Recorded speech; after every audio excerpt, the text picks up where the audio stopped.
Okay. We're gonna move everyone just a slight bit. Just because, yeah, we're not gonna see what's over there. Anyway, hold on. The cable got stuck to something. Anyways, hello to everyone that's currently joining me on Instagram and YouTube. So, based on this title, you can see that we're going to be talking about writing and, in general, why it is important to have a writing community, specifically a writing group. And what I mean by a writing community is people you could bounce ideas off of, people who you are okay with them reading your work and critiquing it and giving you feedback. And the reason why I find this important is because, well, everyone has their own thoughts, their own opinions, their own way where they view the world. And even if those thoughts, opinions, or perspective of life don't line up with you, when they read your work, they could give you additional information that you would have not thought of before receiving their input. And part of that is because they think differently than you do. Okay, sorry. I see a lot of comments on Instagram right now. So going back and forth between this. Someone put in the question, what kind of information? So right now we're just going to explain, this whole video is just explaining why having a community as a writer is so important, as well as identifying when a writing community, when a writing group works for you or not. Okay. So the first thing I'm going to touch on is what happens if you don't have a writing community and how could that impact you as a writer? So, one thing is isolation. And although they say lock yourself in the room and just write, the thing is, if you don't branch out and if you don't let other people read your work and you stay in this isolation, that's not good. Now, there are moments where isolation could be good because you just need to get all your thoughts out, and it's just easier being by yourself than being surrounded by others, because being surrounded by others could be a distraction for some people.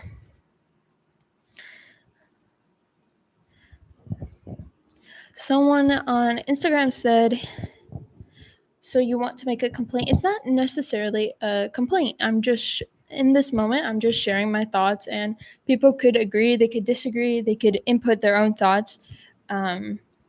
Because honestly, this live stream is just currently in the moment what I'm thinking about. That's all that it is. If you want to view that as a complaint, then that's true in your eyes. That's all I could say, if I'm being honest. All right. So, yes, while isolation, depending on the individual, could have some upsides, as in they're finally able to get their thoughts onto paper or onto their computer, it could also have some downsides. Downsides being that you're not sharing the thoughts, the process you're going through with others, and you're not receiving what others may think of it, because you may have this brilliant story in your mind, but if you don't bounce it off with other people, you may not get it across exactly how you intend it. Because by sharing your ideas and what you currently have written with others, you could, by sharing what you currently have and sharing where you want it to go or how you want it to appear, other people who haven't seen your work just yet could tell you, okay, it's going in that direction, but it's not right there yet. Or there's moments where you're addressing the process that you want it to be. And then there's also moments where you have the information, but it's not it's not coming across exactly how you described it to me moments ago. Hold on. Okay. So by allowing yourself to share your work with others, you could get that feedback and input in understanding if your writing is going in the direction you intended, or if that direction changed, if the goal changed or not. That is one reason to have a group, a community of writers with you. And also having a variety of different writers that write in different genres than you, because by writing in different genres, you learn different things about writing. You learn to write a certain way for specific genres. Even when it comes to fiction and fantasy, you write words differently. You may use more powerful words in fiction, but both in fiction, you may use powerful words in fantasy, but in both fantasy and nonfiction, there could be a lot of descriptive words, descriptive word choice to get a point across. Although I would argue that in fantasy, you would have more descriptive word choice just because you have to describe the world that the readers are in at the moment that the characters are in. All right. Now, it may take some time to find your writing community because you also have to be comfortable, because this is a very vulnerable moment where you're sharing rough drafts, like very rough drafts of your work, or even just thoughts that you have. Because not every writing community is going to be for you, because it's just not. And with that understanding, you could try different groups, you could try different people. A writing community could also be just one other person. You don't need 10 people, because sometimes when you have too many minds working on something, yes, you could have more feedback, but that doesn't always mean it's a good thing. You want to look for quality versus quantity in this instance. And it's going to take some trial and error at some moments, especially if you don't quite know where to find a writing community. You could look on social media. You could also look just where are other places? Actually, hold on. If you're in school, you could go to the writing center. You could be involved in writing classes. At the moment, I'm in a writing course, and we're actually doing a peer review where 6 of my classmates are reading my piece that is currently my second draft of this essay, and they're giving me their feedback on it as I give my feedback on their pieces of work that they have at the moment. Is it the final draft? No. Because honestly, you could probably work on a piece of writing multiple times and you may think you have the final draft, but then you come up with more ideas, and that's why people have sequels or why they write a second edition to something, because you think you're done when in reality you probably are never done writing, because there's always changes that could be made, which is just interesting how that works. All right. We have people flowing in and out on Instagram, and YouTube seems to be pretty consistent here. So, specifically when you're doing like a peer review in class, the feedback you receive back, you don't necessarily have to follow through with it. It's just someone's input and suggestions. It's not concrete. It's your choice if you want to take this individual's input into your piece or if it sparks another idea. And it's all based on perspective, in this case, when it comes to feedback. And that's the one thing with writing where it's always the author's choice, whether you want to change something, edit it, or even changing a certain word. Because, let's see. the word scared sounds in general pretty basic, but if you were to use the word petrified, there's more emotion to it. Part of that could be because everyone could be scared at one moment, but being petrified is like another level of fear, another level of scaredness that you don't always feel when you feel scared, because you could feel scared like a little bit, like, oh, someone spooked you because they were around the corner and you didn't hear their footsteps. Or you could be petrified when, honestly, I don't have an example for petrified, but it's just, yes, it means scared, but it's like on a different level of scaredness. And even choosing a word like that to add more meaning, more power to it is up to the author's choice if that's what they want to use. Because maybe the author just wants the readers to know that this character is scared at the moment, not necessarily petrified, because it's not that amount of scaredness. It's just up to the reader's interpretation of the word on the level of scaredness that that character is feeling in the moment. Because maybe even the author doesn't quite know. And it's just depends on whoever's reading it.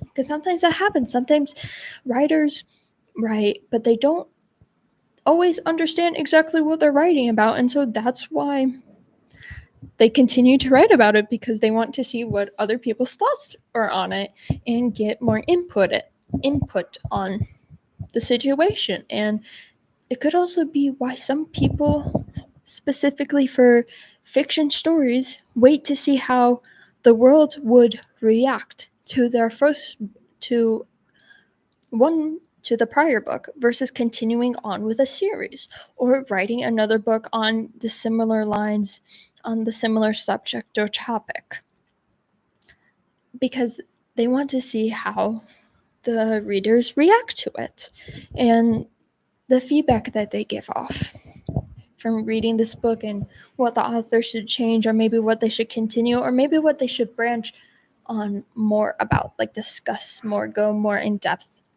on a certain section of the book, because it really grabbed the reader's attention.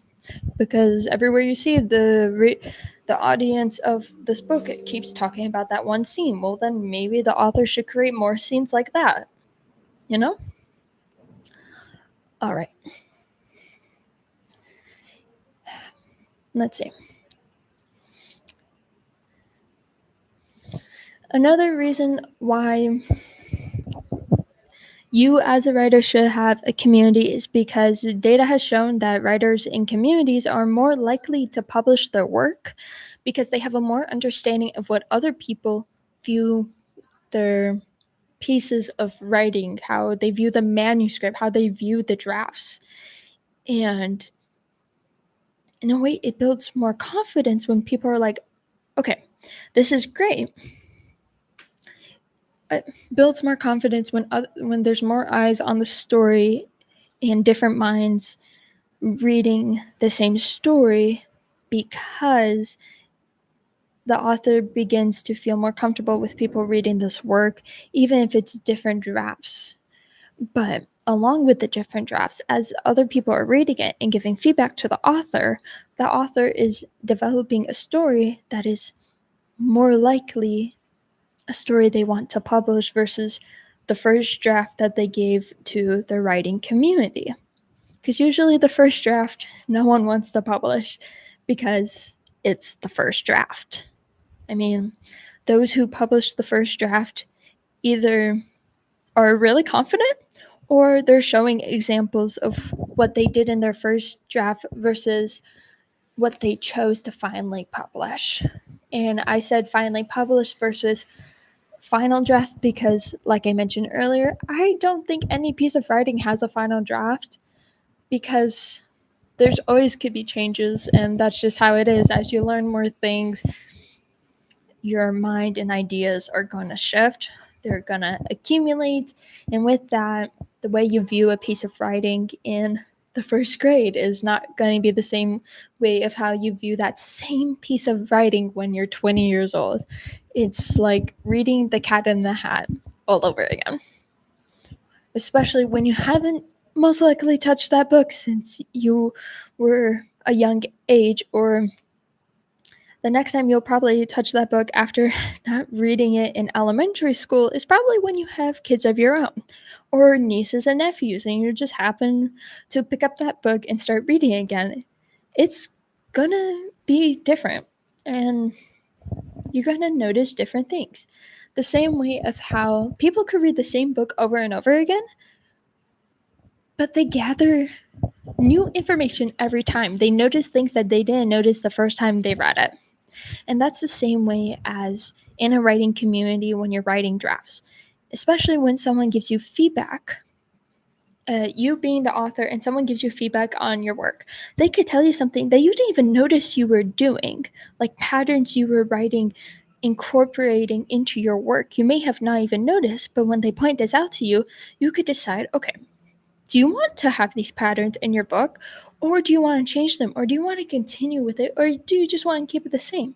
Another thing is, for example, for the project I'm currently working on, one of the feedback I received was touching more on this topic, which I found interesting because in my brain, okay, it makes sense. I have all the information in my brain, but I didn't incorporate the full topic into my piece. I just lightly touched on it. And so now I know, okay, I need to dive more deep into it. But I was like, how am I going to dive more deep into it when I can't quite envision it? It's like I know it, but how do I get it across in words and on paper? And so it took about 2 days of honestly forgetting about it until I had to write it into my story, and all of a sudden it all just came to me. Why? Because subconsciously my brain was trying to figure out how to add this into my story. And then this happened another time because I added this new addition. It was, I would say it's like an after event. After an event, this were my thoughts were at. And then someone else commented on this new draft, okay, we understand your thoughts after, but I want to know your thoughts before.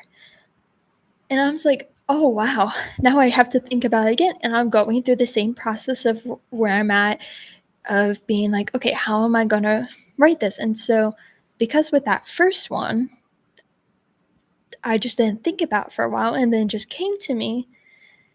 In reality, it didn't just come to me because my mind was in the background thinking, was processing every single way of how to add this section into my writing because it was something that I really wanted to add because it tied the whole story together. And it took a few days, but each day, even when one sentence I have or just one word or one scene comes to my mind, I type it down on the same document and I'm continuously adding to that section of my piece of writing. Because, like I said, even when you think it's the final draft, is it really? Could you have added more to a certain section that was either lightly touched about or something you could just dive more into, but you already talked about it so much that you feel like you shouldn't add more into it. And that's something where a writing community could tell you, okay, I see where you're going, but I want you to talk more about this or branch out more about that idea. All right. And another reason why authors are more likely to publish their work in a writing community is because they're more motivated to actually continue finishing their stories and writing it to completion. Where if you don't share it with your group, if you don't have the expectation that other people are going to read it, then what is the point of writing? If specifically when you're writing a story, you feel like publishing, because when no one is checking on you on your work, you could come across writer block and be like, you know what, we're just not going to touch on it. And you may never return back to that piece of writing.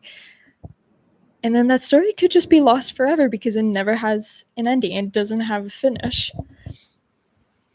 if that makes sense. Sorry. Maybe this wasn't a good idea to do a live stream outside because I'm getting distracted by everyone over here. Just outside. I'm just walking by.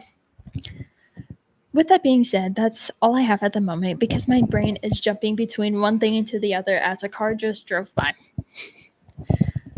So, as we're getting near to the end of this live stream, I would like you to put any thoughts and comments into, well, the comments below, and to see your thoughts on anything I covered during this live stream.